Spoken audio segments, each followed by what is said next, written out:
Now that everything's calmed down a bit, relatively speaking I mean, I thought it might be a good time to share our progress on the weapon. I believe we're on the verge of a breakthrough. Well, don't keep us all in suspense.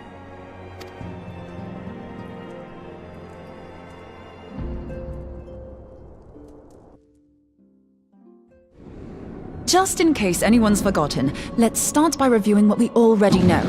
So, an Ascian is an immortal because its soul doesn't return to the ethereal realm when its host is defeated. Instead, it flees to the place that lies between our world and the void. Therefore, the first step to permanently defeating an Ascian is preventing its soul from making this journey. And if you recall, when we last gathered here, I had verified that white auracite has adequate capacity to entrap the beams, albeit only briefly. Which left the small matter of their extermination. Aye.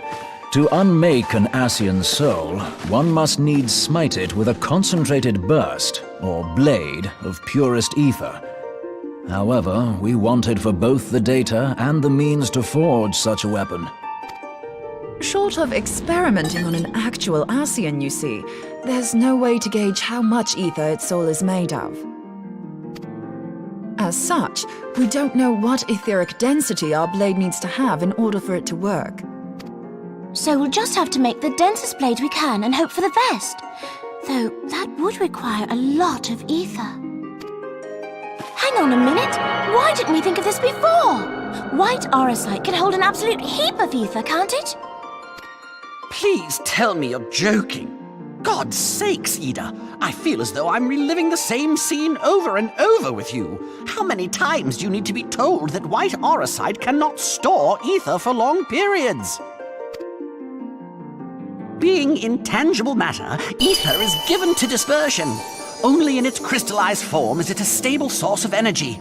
I will test you later on this, so see to it you do not forget.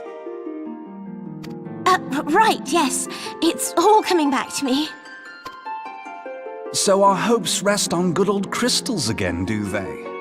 While they are certainly reliable, they leave something to be desired in the area of portability. Indeed. I am reminded of the quantity of corrupted crystals required to thwart Leviathan, and the extraordinary lengths to which the Lamentsons went to transport them.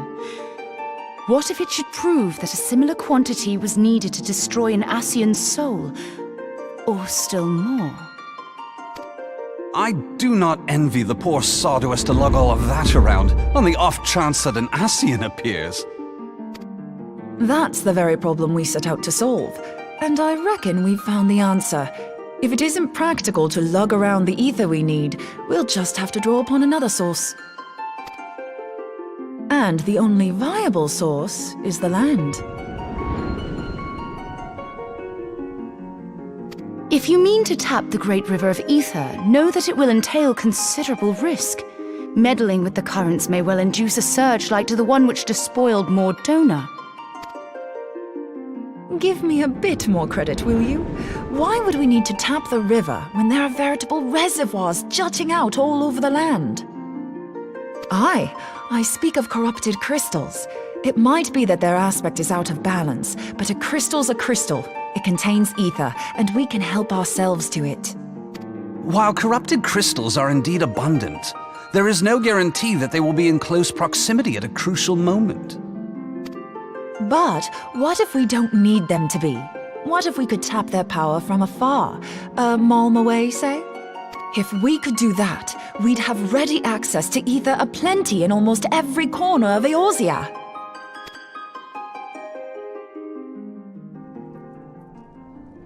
I've yet to put my theories to the proof, but I've got a good feeling about this. If no one has any objections, I'd like to see where this avenue leads.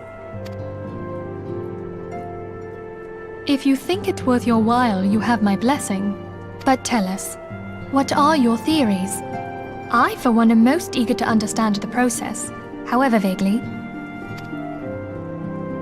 I thought you might say that. But no one wants to listen to boring old theories all day, do they? I know I don't. So with your permission, I'd like to try something a bit more hands-on. I've already built an etheric siphon especially for this purpose, and I've been meaning to try it out. Thing is, the profusion of corrupted crystals in Mordona makes it something of a high-risk testing ground. If anything goes awry with the siphon, it would be better if it didn't happen within spitting distance of quite so much ether. Ideally, I need an isolated specimen. Does anyone know where I can find one? May I suggest northern Thanalan? There you will find corrupted crystals of middling size, standing a reasonable distance apart. Ideal for your needs, I should have thought. Oh, and if you do elect to visit the place, I should be much obliged if you would assist me in another matter while you are in the area. Has something happened? Movement has been observed at Castrum Meridianum. During Operation Archon, the Alliance dealt the stronghold a heavy blow. Its facilities were extensively damaged, and its garrison reduced to a fraction of its former strength. Not long after our forces withdrew, however, their ranks were replenished by reinforcements from Castrum's sentry. They now seek to rebuild, and to this end they have their sights set upon the ceruleum processing plant. Having lost the Empire's support, the 14th Legion lacks the resources to sustain itself. To them, this is a bid for survival, and they will doubtless fight like desperate men.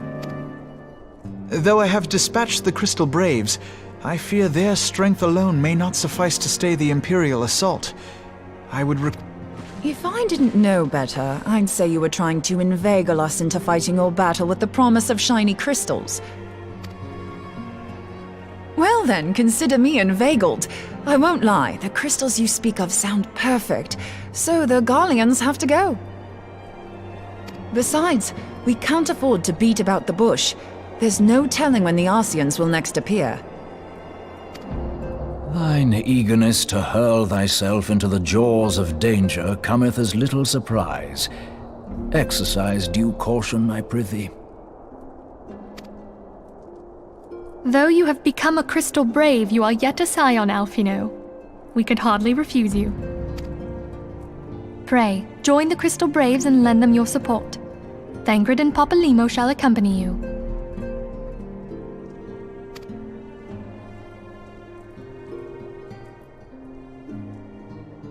Ida and Yashtola, in the meantime I would have you assist Moonbreeder. Scout out the crystal clusters, that the testing may commence as soon as the Garlean threat has been eliminated. If it please you, I shall continue mine own experiments on white aurosite. Thank you, Urianger. Everyone, pray see to your preparations and depart as soon as you are able. Go well, and be safe.